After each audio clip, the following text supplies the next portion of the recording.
ede eba Afric Media eso na ene de uni aba ekia sikapa nene so minimo edi eye ehye na ene de de chese ensemu a eba edi efri Bono region ye honum na chese enya asempa na efri ho eba mene wo kasa Idoma East district honomo ye farming community a ewo honom papa ni din ebebeto odwa ese kwasi nyame enso dodo na efre no eja gurusi wone ne yire ye maame gurusi na chese wo mo etiem na papa yi wo mo hwini mfia na chese wo bewo ye oha emu a enisame 100 years na ne yire ye maame gurusi nso gurusi wono so ewo 64 years adosia and 64 years na ebusuafo ara wosam edise nto comment me wansi bi akosom ewo wo mo entem ama enam so ma sisi ame no wo ekasa de maami ekoye na chese wo ma e no kokotam ye ede abo papa ni tim ame no wo ekasa de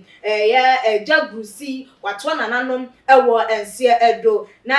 eyewitness awode ensem no etu edwa eye afia gusi na no na wo chimu ese awarefo yi akasa ene ba wo mo entem na chese akwakwa ya ase twuma mentwi na wo try say anka wo behwe na ye atimi atoye wanhu de ba ye de ohu ya ne chese maami gusi akwakwa fa wo ma na odi abebo papa gurusi ana eja gurusi etirimu a enedem ye papa yi wonka atiasefo enhu ebi sesi amene wo ekasa idem ye de emuno akwakopiemu ewo Doma Presbyterian Hospital ye mortuary honomo na ebusuafo sedia ensem no ede ekonanse wo behunu a na obi ene ne kanchima mentimu wasisi ya na yetuo na yatwe tenten ne yakuye yonkom sekan na ye de wo ye Caesars na chese ye de eku ye ho eno na amadodo na ekase de bidie ekoso na ye abroso amase emre wane nkokra krampo ede wo mu ewramu na mini aba akuabroni ewa ha ye ne no etwetwe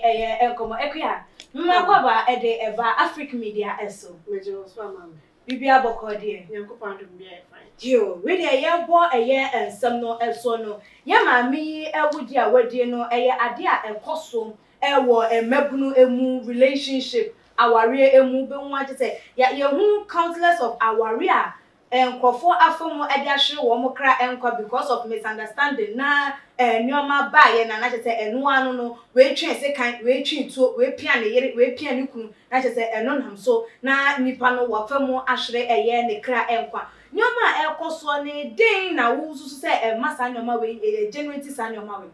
yo minya babada wasese wetimi ye mama konya mbeso no we pie mu e wa ham se na me kasasa na me chia eye ya hwefo ni na awo Afric Media na endense media enyama bi se e kai ko so media na e hu pam most of the time I say one story we be kan want me MDB mu system ye pam but me I can say yes, marry your friend or date your friend. That is even better than just marrying or dating just anyone at all. Me want the same. Say nipa na oyo no na no one ne nante no unnim no ache ansa na mo ba nante in the first place nti ebia woni nipa ne temperament ne nam so ma ne bufu ase na react ene ho kaka ho nti esa na woni nipa ne nam a you are not afraid of possible things like this but obi ebia me friend say me wo ho and obi link me up with a friend of mine who can be and hook me what you say watch it boyfriend way watch only boy only girl na for na boy you dey obi ye be party na no kwai na ye bi say o girl and say na be girl am o so ho anu a girl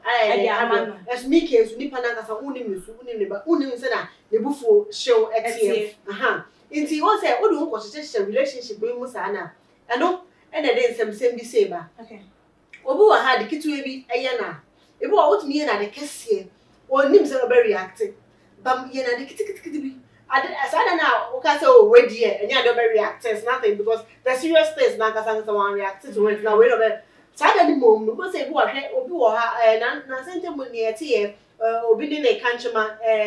akrantia na mo say den akrantia na just say isi kan all ya want to but obekom no omo o man so o nti obekom na a relationship dey definitely and to kwabesi o montem obekom na nyema kese krampo esia abayo ni 8 minutes action aso enkrantie kwan no say ehonam kitu ebi keke we isi kan e dia won ne kanchema So what I say? It's that should tell us that there are some people as no being the way or related to certain things. Issues. Yes, or who have some more true. I know who the biggest reaction. But who also some kuma be as reacting. And no very reactive to it. So what I say, but what nipa na no nipa na. Who me and who son share. Okay. Because who was on the share so cry, who nim send nya obe handle one. Uma assembling the MP manipulating in the first place.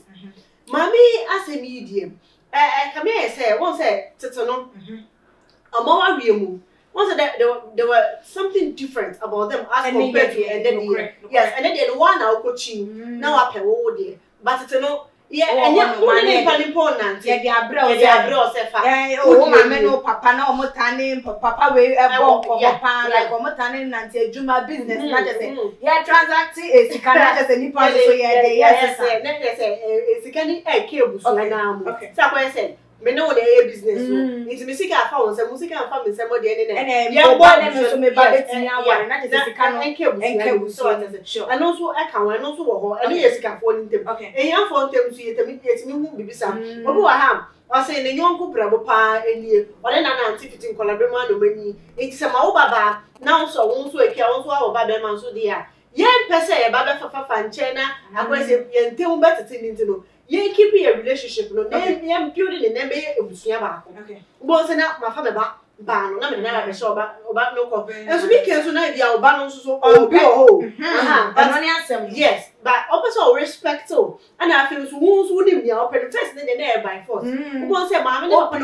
o mpene so krampo na je se o ma me aka kwande wo se wo njin yes papa aka kwande wo njin and yes I dey feel one want now and I want so wo feel krampo no ne da be so ebu akwa be yebeko mkwana ofie no kwa unye free eye ebusuali na ejimo so what I say nti ahwe ya unso pe obese unya wasumdue ni ntino oba accept ya de sa nti nipa no unim no suba unim se na otenye mase unim se na o take issues unim ne anger ne temperament unim shefa no nti de nipa na be so ko bibi kitu ya be bia na to say oh na yen hwede o se mami wetimi ne papa yatena se eye den ya se o se de wo ma ye hu na na se de yenim se tete no wo ma ware esi ati enti se ye wo ma ba wa bremu be wo 20s 30s mu ene ye de be ma yi hye won sa ene we di 64 be ma yi so no ye hwe ni fi a wo mu esusu ana che se wo eye 100 years mu a eni enti matena for so long a che se bibia ntimi ntimi e ba na sen na just akasa wutimi kokofa wo ma say wo dey born like that akoma na eba ma ni patimi ohun ni say bibia no wo so wo dey abo eno na ya edwen ho ayente eye ase say woni nipa na tena ache enti eden ya na woni nipa no mo have ya anasa argument be na mba mo ntemo da mo ntimi anso via we dey eba edi say wo kokofa eye bia kokofa bibi etuo se kan bibi ebe ewo wo yonko no eno na ade ya dwen wan say oya like a camp do na say and da ye like spiritual but eno maybe say is it normal me ba me do ha it's just physical it's just emotional feeling okay so they ka say nipa ho e wo mfuno no za na tie won say you are nipa na kasa undu no odo bi eni wa my friend say almost situation no tete dia no nipa no untimi enya do bia entimi fama no but because money any other option but to be together you know matna see for so many years more ukwa ufie ware ni sia enye yi so what I say ufie ware ni sia ya hwe a ebi obepo nkwala na ahyew ama ebu wa ka be man correct me threat say unim na ofifie wa nkwala no wana be yes me sure it also ebu wa say nipa threat won bona wo hwe se na amanfo de kona wo twu wo usuro ema wo man ntu otimu enti ye say nipa hu won funu obu wa ni nipa na tena ase a acha ba pemende nyema bo ha nipa na ya atitero ontimi ankasa yes ontimi nkasa ontimi make any thing bia so dey tap on cheni a waje wo it was ene dey aba be see the so say ene dey say ene dey afunu me aproso e say me bibi so what I say it ye na adwimu o ye na so obe bibi na kan be ma no na ahwe no na next time no e be na be ma no obetie ono ne kasa na say ha but eno na e bia akwakofe ma sebio papa na ene dey we free it mean ka say bia na it was intentional so be kunu e bia na o ye ade na kan say be the body na se we na se bia nka oti ase next time we bia make asa we ya masho so what ya say nti bia na mu ntim nye sure say mama pedi mu sa na adwe be na adwe mu say obeso yes papa 100 years or kakra we free we so dey all kopre wo ku ne sa ma ho akyeru say sa say yo ye de enkomodidi no e ba na wie ya enesa na ye hwe ye mami edie ya na ne ye de ya mfato ho de ama mabunu no na nse krapo abrante go na cheso ne kanchema agudi aje say obey de na sisi sebio ne hwe aho na cheso wo twe se kan ede ewo no awayi abaya no ede everyone it's a foot obey na wo de be ma eye mabunu anase wo mo ba in relationship how they should go about issues say ebia bibili na bibi esi ewo wo mo relationship no a say and wo mo esi emfa ensolve no all the time no should it be violence and na say bibia na wo say wo approach eye ensem no ana minye baba da wasepan ewo na ba no so na no koye den ewo no na wo ye de esi wo de so a ebe ye ode na wo si akwakosi obi de so say wo re boy na me di akra me kan de say e ba no relationship ba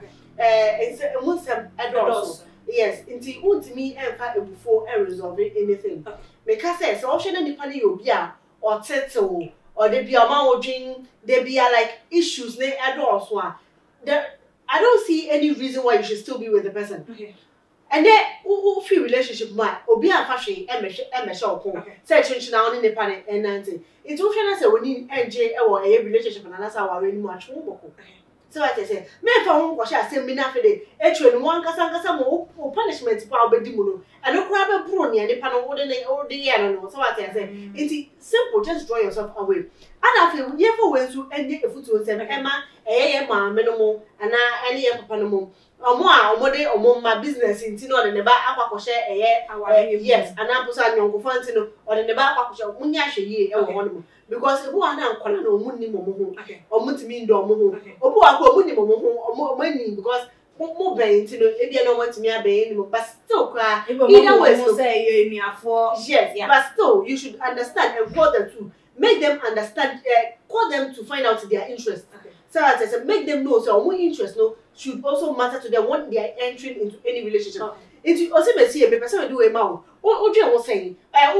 when you no ho and as when you engine no. So say Debbie. So ba ko say I na so ba ko say Debbie. Mom pia e hwe no kon. Enye we be say no be pie mu nti